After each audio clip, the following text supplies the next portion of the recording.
Hey there, macro folks. Welcome to Module 3 and Chapter 10. Here we're going to start with savings, investment spending, and the financial system. There is a lot to unpack here. So I know it sounds like there is, and there really is. It'll be, 3, 4 videos here. So let's get into it. So matching up savings and investment. So basically, the money that you put into savings becomes investment. So investment is firms spending on buildings and large machinery.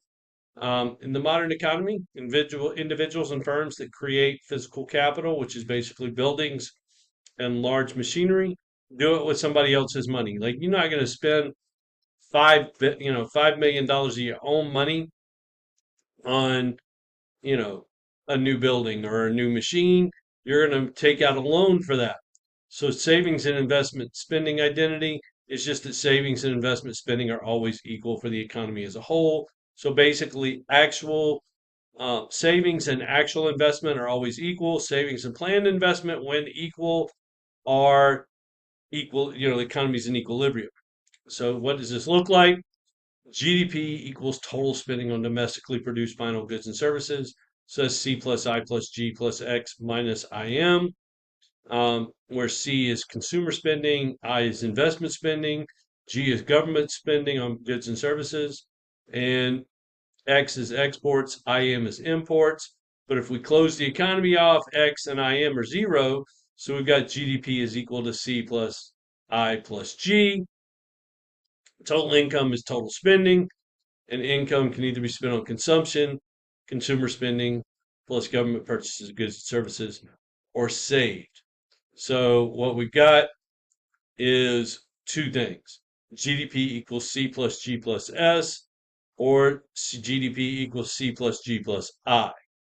So moving on from that, we got total income is consumption spending plus savings, or consumption spending plus investment spending. Put them together, you get C plus G plus S on one side, C plus G plus I on the other. Eliminate a couple of C plus G's, and you get S equals I, right? So savings equals investment spending. A little bit of math, but it ain't going to kill you. Now, the identity in a closed economy, take a closer look at it. Households aren't the only ones that can save. The government can save too, amazingly. So a budget surplus is an excess of tax revenue over government spending. Last time that happened was the late 90s, early 90s, mid 90s. The economy was rolling. And in the late 90s, the government ended up with a surplus because the economy was doing so well. Incomes rose, tax revenues rose, government spending was relatively constant. So as the tax revenues went up and spending was constant, we ended up with a budget surplus. Then in 2000, W. Bush came in. He saw we had a surplus. He says we ought to give this money back to the people. He sent us all checks of like $165, $167. Next thing you know, we had 9/11. People to this day are mad about that. Like the fact that he sent the money back and then 9/11 happened. But like, really, what do you think happened? You think he had a crystal ball that knew that that was going to happen? Then budget deficits are excess of government spending over tax revenue. We spent more than we made. So borrowing is the amount of funds borrowed by the federal, state, and local government in the financial markets. Um, the budget balance is the difference between tax revenues and government spending. Um, so where do you end up in this? Do you have a budget deficit? Do you have a budget surplus? Or are you balanced? Like some states and local entities have a budget balance, a balanced budget requirement. So national savings is the sum of private savings and the budget balance, the total amount of savings generated in that economy. Um, so the savings investment thing goes like government savings is equal to tax revenue minus transfer payments minus government spending. So transfer payments are basically things like SNAP payments, SNAP, uh, welfare payments, things like that. Um, So national savings is equal to government savings plus private savings. And so national savings is equal to investment spending. That's it. All right. In an open economy, in an international economy, goods and money can flow in and out of an economy, in and out of a country. So a country can receive inflows of funds or foreign savings that finance investment spending in that country. And it can also generate outflows of funds. So your own citizens can decide to finance investments in other countries. Net capital inflow is the total flow of funds into a country minus the flow out of your country. If you have a positive net capital inflow, you have extra flow of funds from abroad that can be used for investment spending. So basically, if more funds come in than flow out, you have a positive net capital inflow. So if you spend more on imports than you earn from exports, you must borrow the difference from foreigners. So net capital inflow, imports minus exports. So you can rearrange that to where I equals GDP minus C minus G plus IM minus X. Since GDP minus C minus G is equal to national savings, national savings plus IM minus X is equal to national savings plus net capital inflow. So investment spending is equal to the national saving plus the net capital inflow. So that's the way that works. So U.S. investment was financed by private savings and positive net capital inflow and partly offset by a government budget deficit. German investment spending was financed by private savings, a government budget surplus, offset by capital outflow. If you look at this, we had personal saving of 28.6%, 3.7% capital inflow, 10.9% government deficit, and 21.4% investment spending.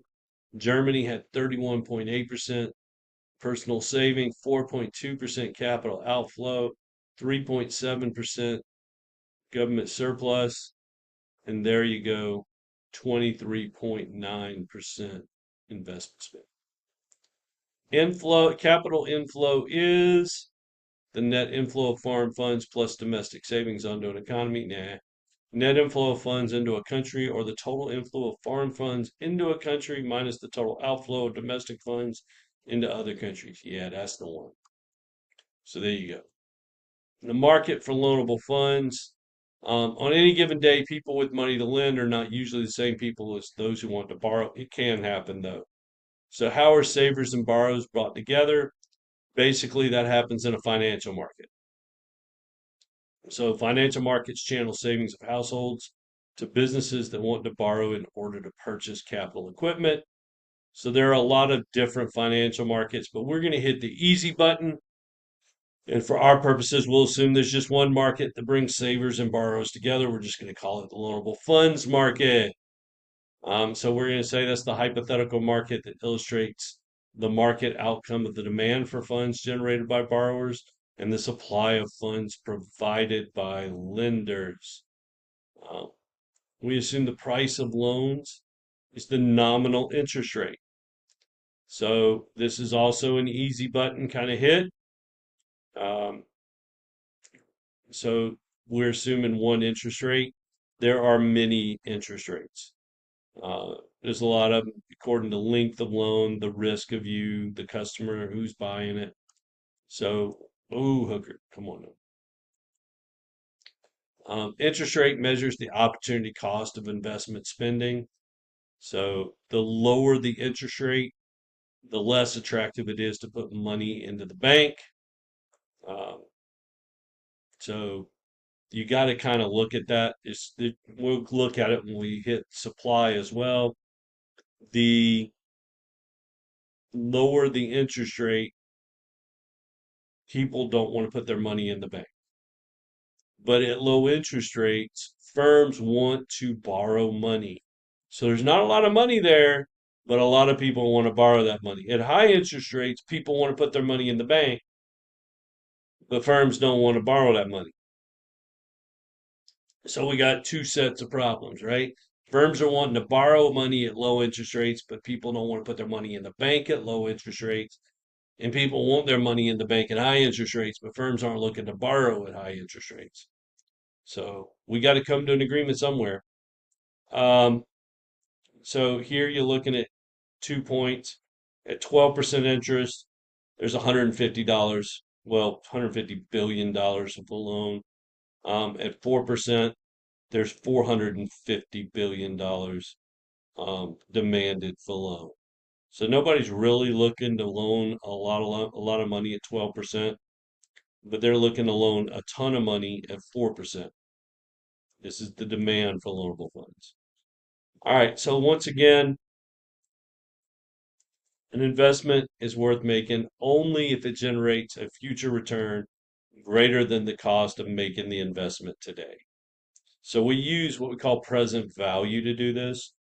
Um, and if you're going to do this in like financial terms and all this stuff, this is just like the easy button of present value, simple calculation. If you're going to do this in other types of ways and in other things, either get a financial calculator or download the app that does the financial calculator app on your phone. Super simple, super easy. It's free. There are free financial calculator apps for a phone. Recommended. It makes this whole thing super simple. So present value, so investments, did that. Present value is the amount of money needed today to receive a given amount at a future date with a given interest rate. So you need $1,000 in a year, and the interest rate on savings is R. How much do you need to put in the bank now, which is going to be X? So that's X times 1 plus R equals 1,000. Rearrange, and X is equal to 1,000 divided by 1 plus R. So firm has two potential investment projects. Each yields 1,000 a year from now. One project requires the firm borrow $900. The other requires the firm borrow $950.